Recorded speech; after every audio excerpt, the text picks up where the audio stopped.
अस्सलामुअलैकुम। प्रोग्राम में आपको खुशामदीद कहते हैं और मैं हूं सना मिर्जा। वज़ीर आज़म पाकिस्तान जो पिछले कुछ अरसे के दौरान कई ममालिक के दौरे करने के बाद खासे पुरुमीद भी नजर आते थे कि शायद मुल्क इस वक्त तरक्की और इस्तेहकाम की तरफ फाइनली गामजन हो चुका है, लेकिन आज यके बाद दीगरे दो ऐसे वाकयात हुए जिसके बाद एक मरतबा फिर ये डिबेट शुरू हो गई कि आया वो नेशनल एक्शन प्लान जो कि चंद साल पहले तमाम अपोजिशन और हुकूमती जमात की कंसेंट के साथ बनाया गया था, क्या उस पर सही मायनों में अमल हो सका?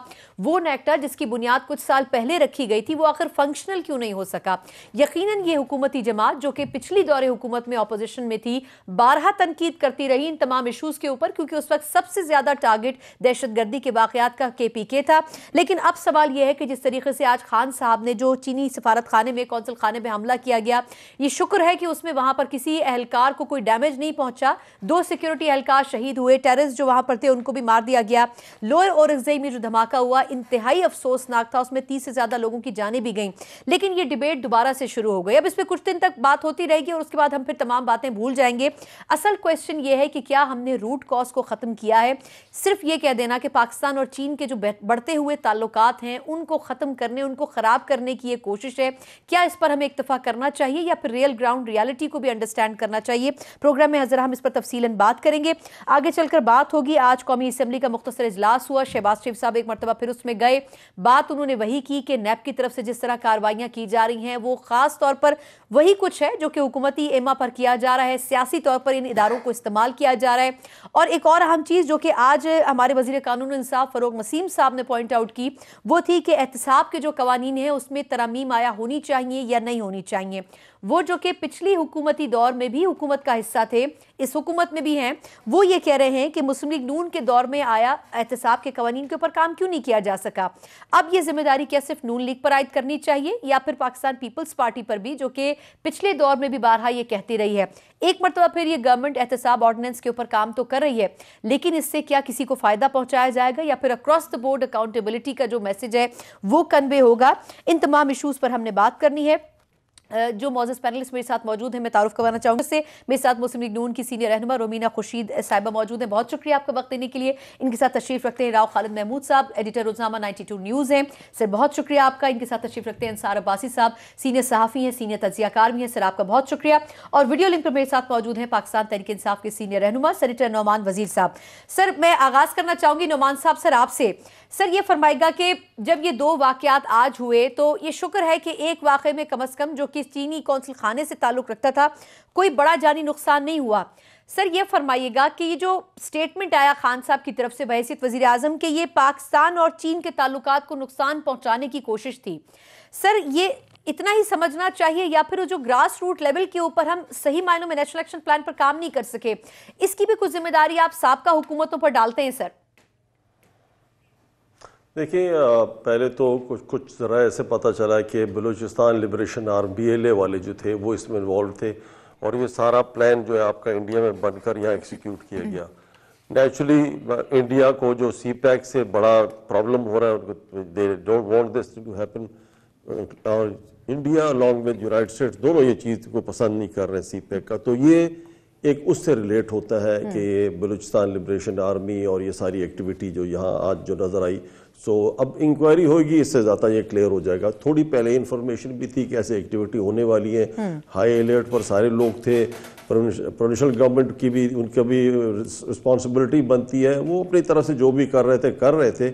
लेकिन अब क्योंकि आइडियाज़ 2018 एक बहुत बड़ा मिलिट्री एग्जीबिशन भी होने वाला है 27-28 को वहाँ कराची के अंदर, तो वो एक हाई अलर्ट चल रहा था, बावजूद उसके ये चीज़ हुआ।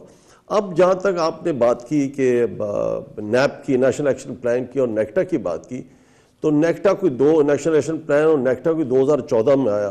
अफसोस की बात यह है कि पिछले 1050 दिनों के अंदर, 3 साल के अंदर, ये नेक्टा की एक मीटिंग भी PMLA ने नहीं की। सर उसकी 2 साल तक तो बिल्डिंग भी नहीं थी सर, मीटिंग तो बात की बात है।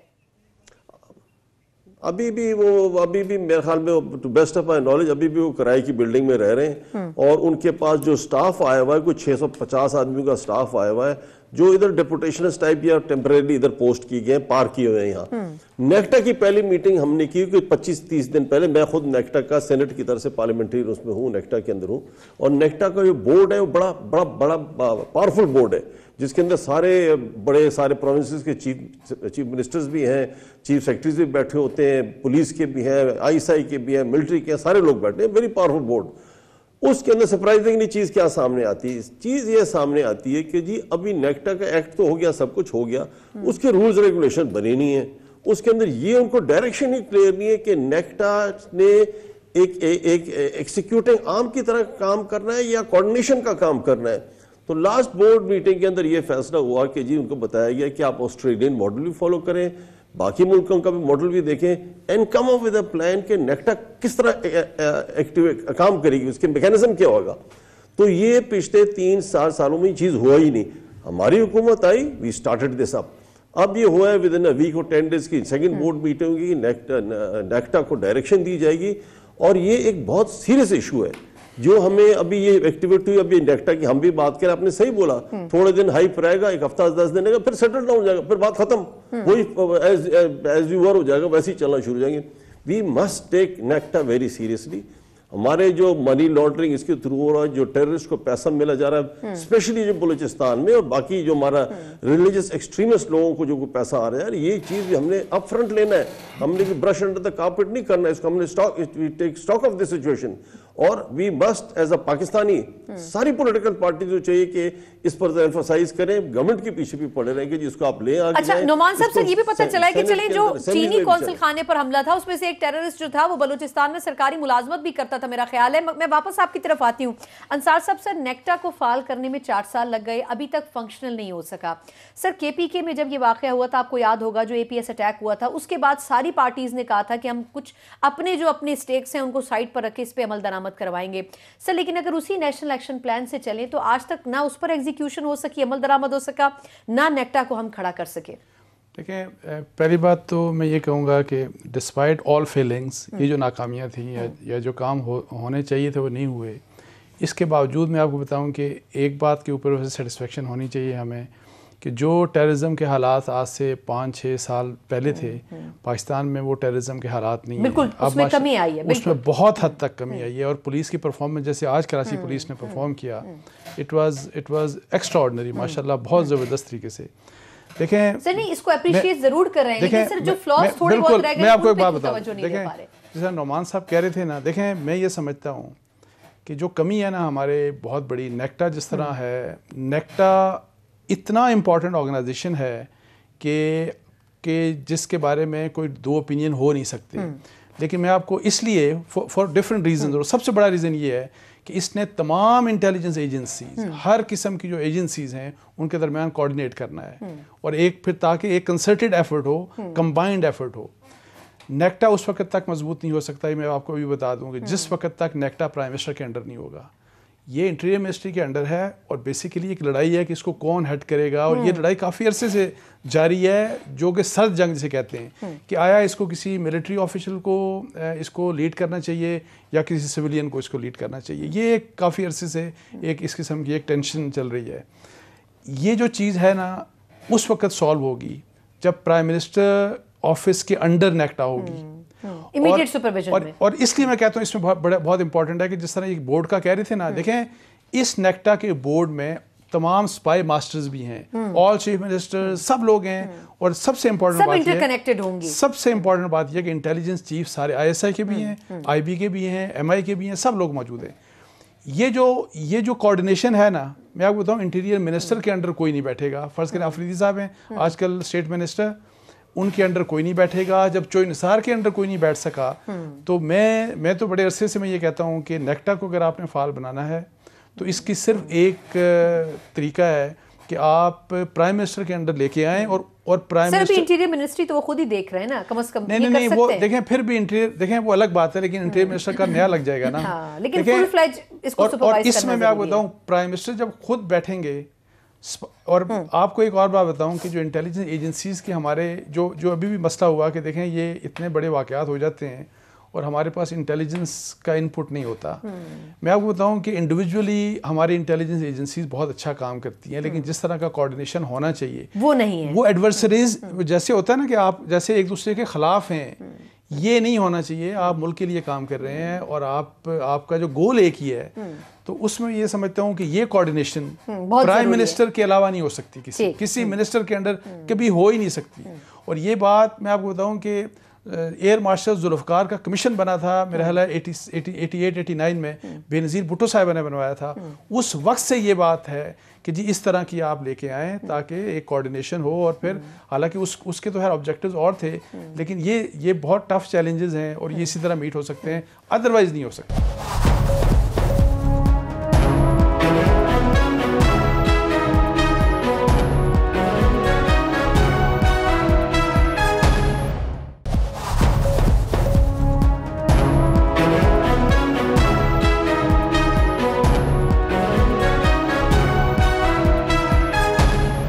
राव साहब सर, जो चीनी कौंसल खाने पर अटैक हुआ, नो डाउट बड़ी ब्रेवरी के साथ वहां पर कराची पुलिस, सिंध पुलिस पर हम इतना क्रिटिसाइज करते हैं, लेकिन फिर भी उन्होंने परफॉर्म किया।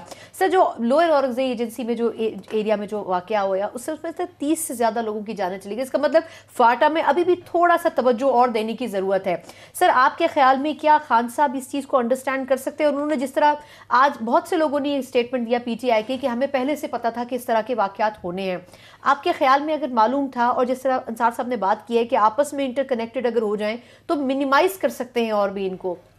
जी बिल्कुल, तरीका यही है उसका। बुनियादी तौर पे नेक्टा की जो बात हो रही है, बुनियादी तौर पे उसे एक जुमला कह दूं कि ये क्योंकि सारी इंटेलिजेंस एजेंसीज की इनपुट के बाद उसने काम करना है, तो उसको एक बहुत सुपर बॉडी होना चाहिए। क्योंकि सारी इंटेलिजेंस एजेंसीज तकरीबन एक जैसा काम ही करती है। इंटेलिजेंस आती है, उसको असेस करते हैं, उसको एनालाइज करते हैं, उसके बाद फिर अपनी रिपोर्ट देते हैं कि क्या क्या पॉसिबिलिटीज़ हो सकती है। अगर कोई इन्फॉर्मेशन आ रही है, टेररिस्ट आ गए हैं या अटैक का कुछ चांस बन रहा है, जैसे प्राइम मिनिस्टर कह रहे हैं कि हमें पता था, तो उसको असेस करना, एनालाइज करना, उसके बाद एक्शन फिर सजेस्ट करना।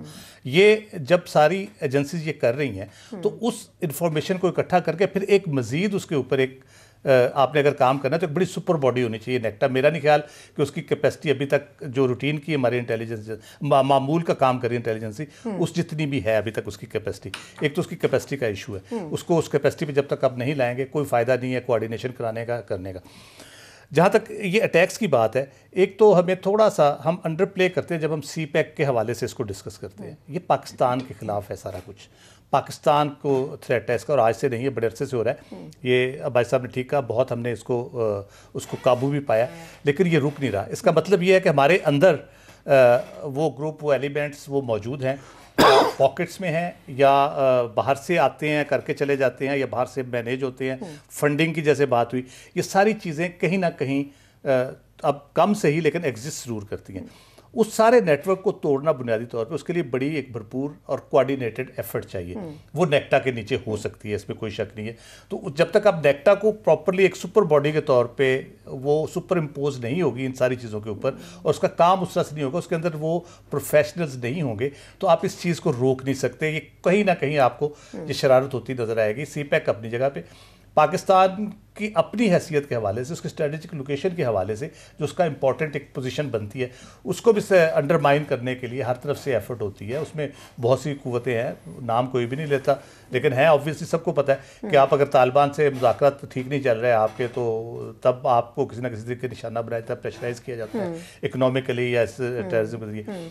या अगर इंडिया को कोई मसला है तो वो अपने यहाँ, जैसे अजमल कसाब का किस्सा आ गया, हम देखते हैं कोई ना कोई कनकॉक करके कोई एक करके वो चीज़ें आपको ब्लेम करने की कोशिश करते हैं। इस तरह से CPEC के जो मुखालिफ है, जो खान साहब जो नैरेटिव दे रहे हैं कि ये बेसिकली CPEC और ये चीन का जो विजिट था इसके साथ उसके रिएक्शन में भी हुआ है, ये आप अंडर प्ले कर रहे हैं उसको। जब CPEC नहीं था उस वक्त नहीं होते थे ये, इससे भी ज्यादा था।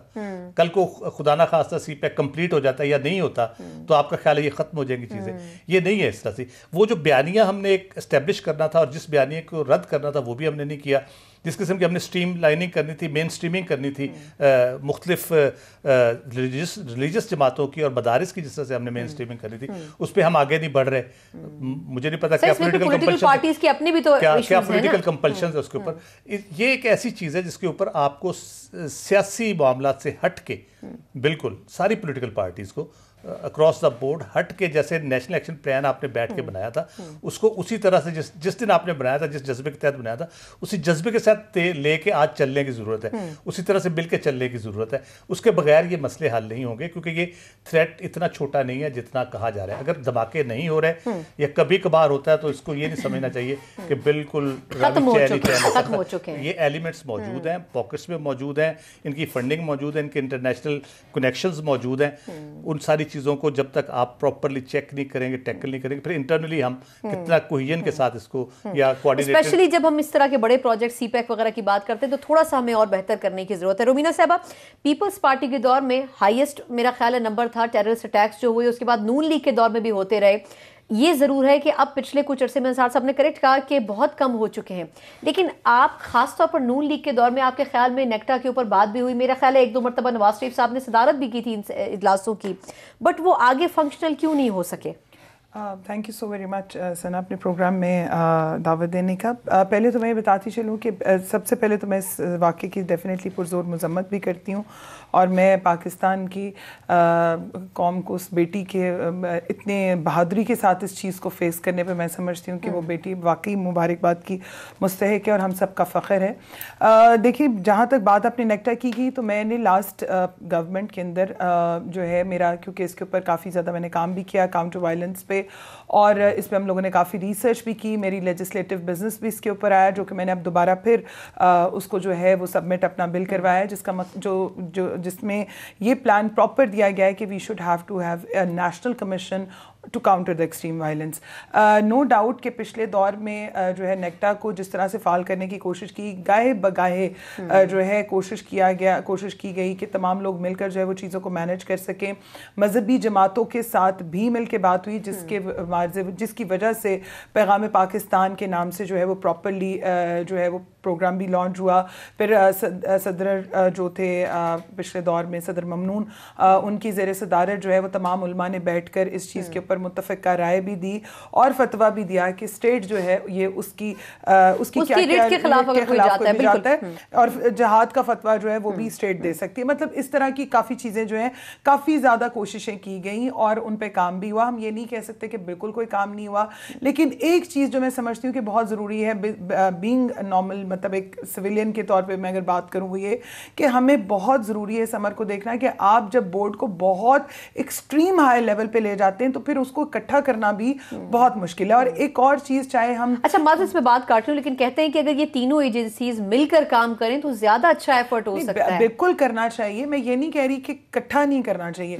मकसद ये है कि नो डाउट कि जो उसकी ओनरशिप है वो बेशक वो बड़े से जितने बड़े सरबराह हैं वो ज़रूर उसकी लें, उसके बोर्ड पे हों, लेकिन जो नीचे जो काम करने वाले, जो एक्चुअल जो लोग जिन्होंने जैसे काम ऊपर, डेफिनेटली अगर प्रेसिडेंट है, प्राइम मिनिस्टर है, तो उसके नीचे कैबिनेट काम करती है। इसी तरह नेक्टा का भी जो एक प्रॉपर काम जो है वो होना चाहिए, जिसमें मेरे ख्याल में एहसान गनी साहब ने कोशिश भी की और इंटरनेशनल नेशनल कॉन्फ्रेंसेस भी की और काफ़ी चीज़ें हुई, लेकिन definitely still we need to do more. हमें और ज़्यादा बेहतर करने की ज़रूरत है, और ये एक ऐसा सब्जेक्ट है जिसके ऊपर से ना हम लोग सियासत, कोई भी जमात जो है वो सियासत नहीं कर सकती और ना ही करनी चाहिए। लेकिन मैं ये समझती हूँ कि इसमें हमें सबसे ज़्यादा जो ज़रूरी है वो समर को भी देखना है कि जैसे मैं बिल्कुल मुत्तफिक हूँ और सेकंड करती हूँ अपने जो दोनों ऑनरेबल कलीग्स यहाँ पे बैठे हैं उनकी बात को, कि हमें पाकिस्तान की अहमियत को भी देखने की ज़रूरत है। इंटरनेशनल एलिमेंट आज से नहीं है, बड़ी देर से है, और पाकिस्तान की जो स्ट्रेटेजिक वैल्यू है, जो उसकी जगह है, हमें उसको भी नज़र देखना है और इस बात से जोड़ देना। लेकिन ये तो हम काफ़ी अरसे से देख रहे हैं ना कि स्ट्रेटेजिक वैल्यू है, सीपैक भी चल रहा है, लेकिन बिल्कुल है, लेकिन आप देखें बात वही आ जाती है कि जो बातें हम पिछले दौर में जो बार बार हम ड्रम बीट करते रहे कि खुदारा आ जाए मिलके बैठ के काम करते हैं इन चीज़ों पर सियासत करने के लिए, और बहुत सारे काम हैं। लेकिन जब आप नेशनल इश्यूज़ की, आप अगर मलेशिया के मॉडल की बात करते हैं तो मलेशिया में आपको पता है वहाँ पे तो पूरा अमन भी कोई एहतजाज नहीं कर सकता, तो धरने तो खैर दूर की बात है। तो पाकिस्तान की जहाँ पे बात नून लीग के टेन्योर में क्यों नहीं बैठ सके एक साथ? मुझे मुख्तसरन अगर बता दें, ये नेशनल एक्शन प्लान तो उस वक्त से मौजूद है ना, नेक्टा भी मौजूद है। एक्शन प्लान पे उस वक्त भी बहुत दफ़ा मीटिंग्स हुई, बात भी हुई, लेकिन उस तरह से अगर आप कहते हैं रिजल्ट नहीं आया तो रिजल्ट डेफिनेटली काफ़ी कोशिशें की गई तो काफ़ी चीज़ें पुरअमन हुई ना। अच्छा, मुख्तसर वक्फा, उसके बाद इस इशू के साथ साथ बात करेंगे। वज़ीर कानून और इंसाफ फ़रूक नसीम साहब ने बात की है कि नैब कवानीन पर बार बार अपोजिशन बात करती है, एहतसाब ऑर्डिनेंस अगर लाना था तो नून लीग और पीपल्स पार्टी के दौर में क्यों नहीं लाया गया। ये वही फ़रूक नसीम साहब हैं जो इन अदवारों में खुद हुकूमत का हिस्सा रहे हैं, लेकिन उसके बावजूद ये आखिर ये बातें क्यों कर रहे हैं, इस पर बात करेंगे। एक ब्रेक के बाद हमारे साथ रहिएगा।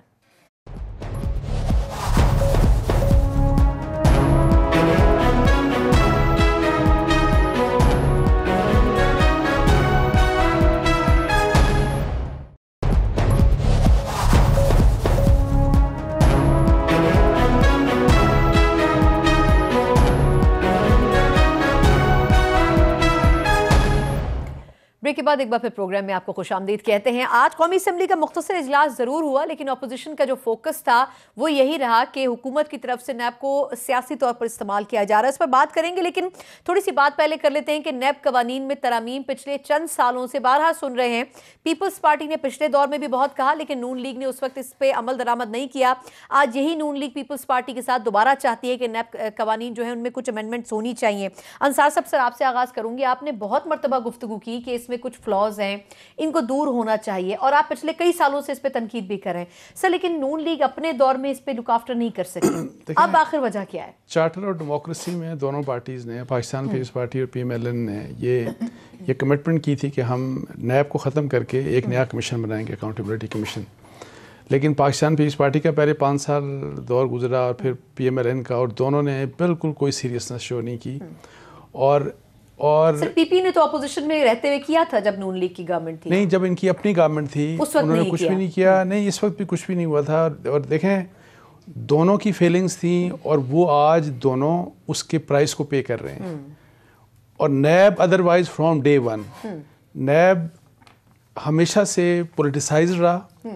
नैब को पॉलिटिकल विक्टिमाइजेशन के लिए इस्तेमाल किया गया, विच हंटिंग के लिए इस्तेमाल किया गया थ्रू आउट। मैं कह रहा हूँ, मैंने बहुत दफ़ा मिसाल दी कि छोड़ दें कि PMLN के साथ कि पीस पार्टी के साथ क्या और इनके साथ। मुझे आप बताएं कि चौधरी शुजा हुसैन के सबसे पहले इन लोगों को उठाया गया था जब बनाई गई थी। बिल्कुल, इनको उठा के तो किंग्स पार्टी बनाई गई, फिर इनको बाहर निकाल के तो वज़ीर आज़म बना दिया गया, मिनिस्टर बना दिया गया, इनको हुक्मरान बना दिया गया, और उसके 10 साल बाद फिर इनके केस निकाल दिए गए। मुझे बताएं, कोई नैब को कोई पूछने वाला है, इनकी कोई अकाउंटेबिलिटी करने वाला है कि आप किस तरह इतनी मिसयूज ऑफ पावर कर रहे हैं? मैं आपको बताऊं, मास वाई ब्लैकमेलिंग के और हुकूमत के कंट्रोल में ये नहीं होती है। आपको बता दूं, ये बड़ी मिसकंसेप्शन है। ये अगर ये कोई समझता है ना कि ये जो नैब जो भी कुछ कर रहा है ये इमरान खान साहब के कहने के ऊपर कर रहा है, मैं इसको मानने के लिए तैयार नहीं हूँ। कोई अगर ये कहे कि लास्ट गवर्नमेंट में जब PMLN की गवर्नमेंट थी और जब कराची में डॉक्टर आसिम वगैरह की गिरफ्तारी हो रही थी तो वो नवाज शरीफ साहब के कहने के ऊपर हो रही थी, तो बिल्कुल गलत बात थी और होनी भी नहीं चाहिए। प्राइम मिनिस्टर के कहने के ऊपर नैब को या किसी भी अकाउंटेबिलिटी के इदारे को प्रोसीड करना भी नहीं चाहिए, क्योंकि उनको इंडिपेंडेंटली, लेकिन ये इंडिपेंडेंटली नहीं करते, ये किसी और के इशारे के ऊपर करते हैं। तो मैं आपको बताऊं कि मैं तो इस बात का कायल हूँ कि नैब शुड बी अबॉलिश्ड, इसको अबॉलिश हो जाना चाहिए। आपको जो है इदारे अपने, जिस तरह FIA है, जिस तरह FBR है, आपके जो इनको एम्पावर करना चाहिए, इनको इंडिपेंडेंट बना दें। देखें, इंडिया में एज अगेंस्ट पाकिस्तान में एक दो नहीं, बहुत से एंटी करप्शन के इदारे हैं। इंडिया में सिर्फ एक है, CBI। आप देखें कितना इफेक्टिव है, एक सिर्फ इदारा है। क्या आपने कभी बरतानिया में सुना कि कोई नैब का इदारा है या कोई इस किस्म की बात है? उनके हमारे जो अकाउंटेबिलिटी के या जो करप्शन चेक करने के जो मैकेनिज्म ऑलरेडी है, हम उसके ऊपर जाते ही नहीं है, हम उसकी तरफ उसको इम्प्लीमेंट ही नहीं करते।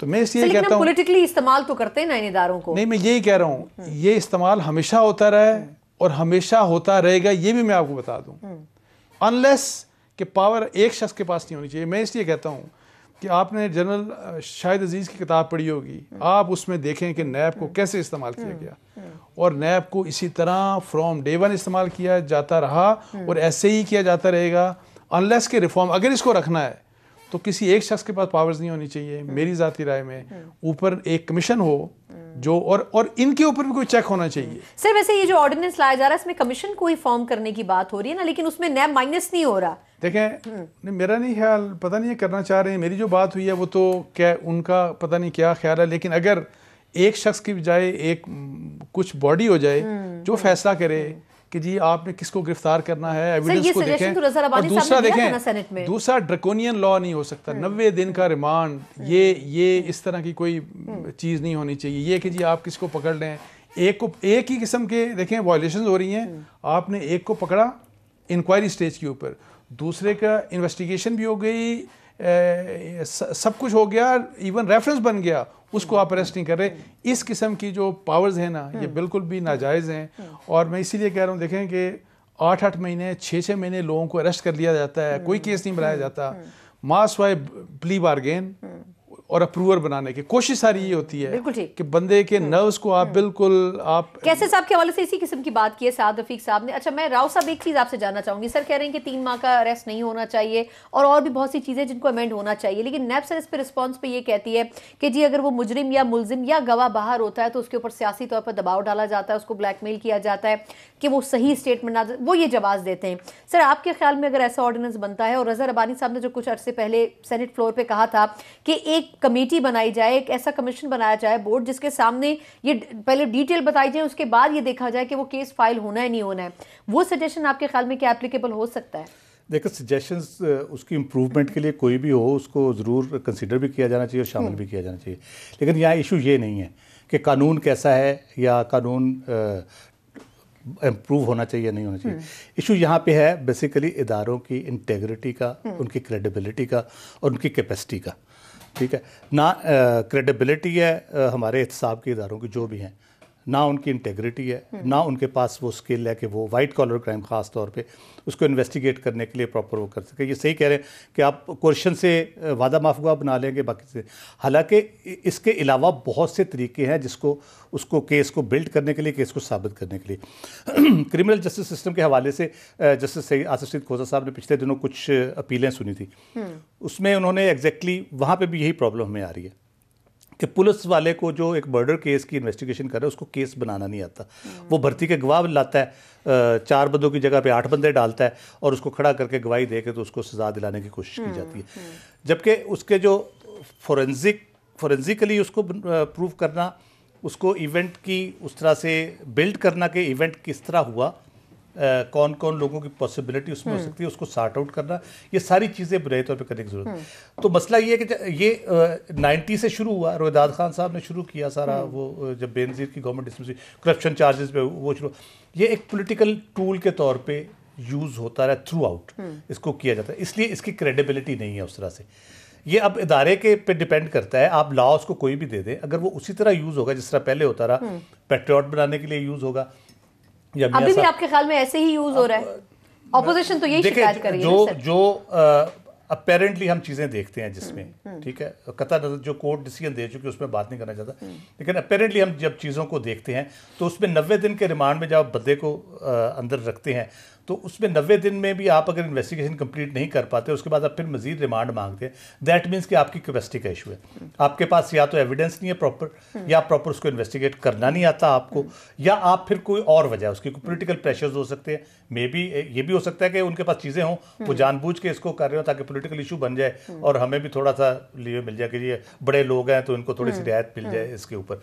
तो इशू ये है बुनियादी तौर पर, जब तक आप इंटेग्रिटी और क्रेडिबिलिटी इदारे की इस्टेब्लिश नहीं करेंगे, उसका कोई काम जो है वो मंतकी नतीजे पे नहीं पहुंचेगा, वो इसी तरह से उस पर एतराज़ होते रहेंगे। अब आप अमेंड करेंगे, अगली दफ़ा को और जमात आके शोर डाल देगी जिनके बंदे पकड़े जाएंगे कि जी ये तो बड़ी गड़बड़ है, इसमें ये पॉलिटिकल विक्टिमाइजेशन, एक हिस्ट्री तो है। वो कहते हैं जी बेनज़ीर के खिलाफ हुआ, मियां नवाज शरीफ के खिलाफ भी पहले होता रहा, अब ये दूसरे सियासी अपोजिशन के खिलाफ हो रहा है, डॉक्टर आसिम के खिलाफ पीटीआई के अपने सेल्फ काफी लोगों के खिलाफ इन्वेस्टिगेशन हो रही है, तो उन पे भी एलिगेशन हो सकता है। वो ऑब्वियसली वो फिर वो इल्जाम लगाएंगे कि नहीं जी इसको अमेंड करें, इसमें ये चीज़ नहीं होनी चाहिए, रिमांड नहीं होना चाहिए, फलां चीज़ नहीं होनी चाहिए, फलां चीज़ नहीं होनी चाहिए। दुनिया में मौजूद है, इसके लॉज मौजूद है, दुनिया में प्रैक्टिसेस हैं बड़ी अच्छी, वाइट कॉलर क्राइम के अगेंस्ट बड़ी एस्टेब्लिश प्रैक्टिसेस हैं, उसको हमें फॉलो करना चाहिए। ये नेक्टा वाला इशू बुनियादी तौर पे जो कैपेसिटी है नैब की, मैं नहीं समझता कि वहाँ पे ऐसे कॉम्पिटेंट लोग हैं जो उसको, वो प्रमोटीज हैं ज़्यादातर उसमें से, जिनका बहुत बड़ा कोई तजर्बा नहीं है, फिर उनको काम उस तरह से नहीं करने दिएगा कि कोई अगर इंडिपेंडेंटली करना भी चाह रहा था नहीं करने दिया। FI एक आपका इदारा था,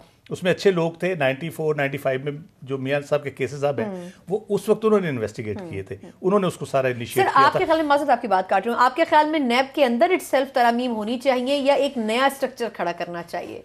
मेरे हिसाब से जो लोग हैं उसमें वो बेहतर होने चाहिए, जिनकी इंटेग्रिटी हो, जिनकी क्रेडिबिलिटी हो। फिर वो जब केस करें तो किसी को ये कहने की जरूरत ना पड़े कि जी ये कानून में सुतम था, ये इन्होंने ये केस इस तरह से बनता नहीं था, तो इस पे अकामा पे कैसे सजा हो गई, ये इस चीज पे केस कैसे बन गया, फलां चीज कैसे आ गई, कतरी खत को क्यों नहीं माना गया, या डॉक्टर आसिम के केस में कि जो टेररिस्ट को कैसे सपोर्ट कर सकते। ये है ना वो चीजें जो फ्लॉज हैं, लेकिन उसको बेहतर किया जा सकता है, दायरा वही अपनी जगह मौजूद है। जब तक एक कॉम्पिटेंट बंदा केस प्रॉपर तैयार करना होता है ना, प्रॉपर केस जब तक तैयार करने वाला बंदा नहीं होगा और इदारा नहीं होगा और उसकी फिर इंटेग्रिटी एस्टेब्लिश करने में आपको टाइम लगेगा। और सर जितने नंबर ऑफ केसेस इनके पास ऑलरेडी हैं उतनी उस हिसाब से कैपेसिटी भी इनकी है या नहीं? मैं जरा थोड़ा सा नुमान साहब की तरफ जाना चाहूंगी। नुमान साहब, सर ये जो फरूक नसीम साहब बात कह रहे हैं, वो कह रहे हैं कि अपोजिशन ये चाहती है कि यकदम हम नैब कवानीन को खत्म कर दें, नैब कानून हो ही ना। उन्होंने कहा कि ये जो ऑर्डिनेंस बनाया गया था ये नून लीग के दौर में बनाया गया था एहतसाब के हवाले से। सर ये फरमाएगा कि अब अगर ऑपोजिशन आपके साथ बैठती है तो आपके ख्याल में सर क्या ये माइंडसेट के साथ, क्योंकि पीटीआई का ऑलमोस्ट हर लीडर ये बात कहता है कि नैब के जो केसेस हैं उनकी वजह से नून लीग पीपल्स पार्टी परेशान है, तो सर किस माइंडसेट के साथ फिर पीटीआई उनके साथ बैठेगी कि वो कवानीन को या इदारे को ही खत्म करना चाहते हैं? ट्रांसपेरेंसी कैसे इंप्लीमेंट की जा सकेगी सर? देखिए, ये जो बात की एहतसाब कमीशन बनाने के, या जैसे बात की जैसे इंडिया में एक ही सीबीआई वो चलता है, यहाँ हमारे बेतिहाशा है, एंटी करप्शन भी है, एहतसाब भी है, नैब भी है, कोर्ट्स भी हैं सारे। We don't have to make another organisation. जो एग्जिस्टिंग आपका नैब है इसके अंदर अगर कोई शॉर्ट कमिंग्स है उसको एड्रेस करना है, this is the issue only. और बेशक हमारे साथ अपोजिशन वाले या गवर्नमेंट वाले बैठे उसको एनालाइज करेंगे किधर गलती है, in very transparent manner analyse करें। मसला कहाँ आता है हमारा? वाइट कॉलर क्राइम है। वाइट कॉलर क्राइम में एक आदमी को पकड़ना बड़ा मुश्किल है। आजकल जो एक्सपर्टीज जो लोगों की होगी ना कि वो वाइट कॉलर क्राइम इतना अच्छा करते हैं कि एविडेंस से कुछ नहीं छोड़ते। तो ये हमें बेसिकली ये अगर ये बात की कि पहली हुकूमतों में ये नैब जो था ये बड़ा पोलिटिसाइज हो गया था, एग्रीड था।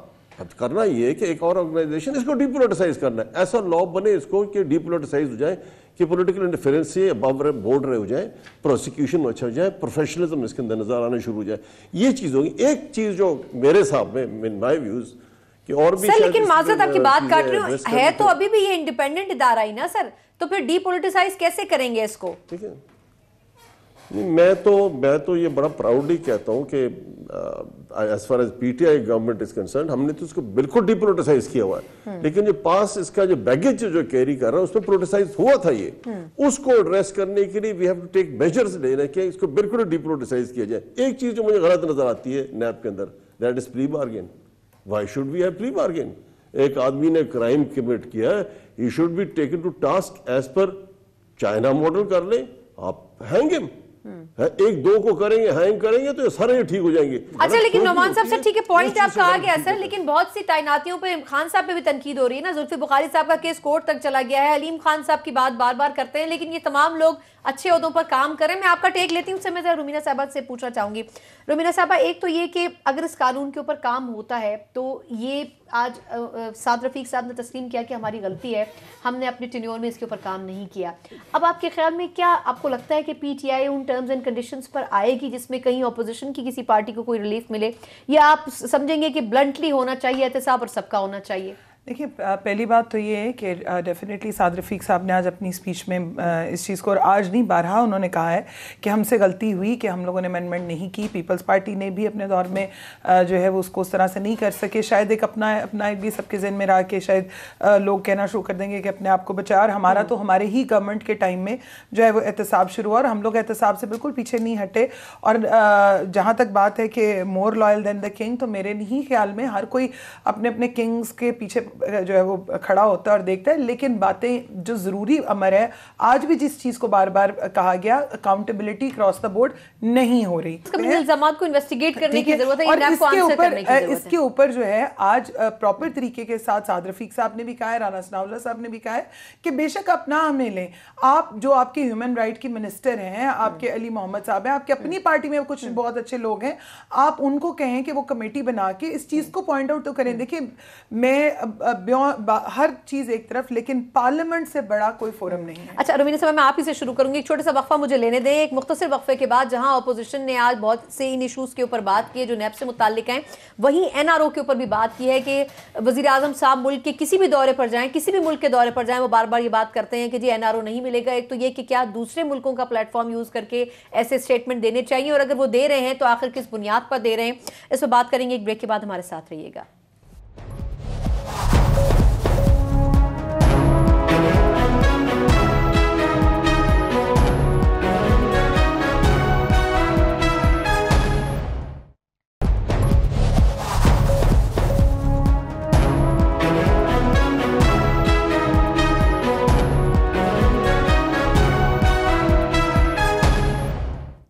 ब्रेक के बाद एक बार फिर प्रोग्राम में आपको खुशामदीद कहते हैं। शहबाज शरीफ साहब ने आज जहां कौमी सिविल में मुख्तसर खिताब किया, वहीं उन्होंने बहुत से इशूज़ के साथ ये बात भी की कि NRO की बात बार बार कर रहे हैं और अपोजिशन का नाम लेके कर रहे हैं, तो आखिर वो कौन लोग हैं जो कि NRO मांग रहे हैं। रुमीना साहब, आप ही से शुरू करूंगी, वक्त थोड़ा सा कम है।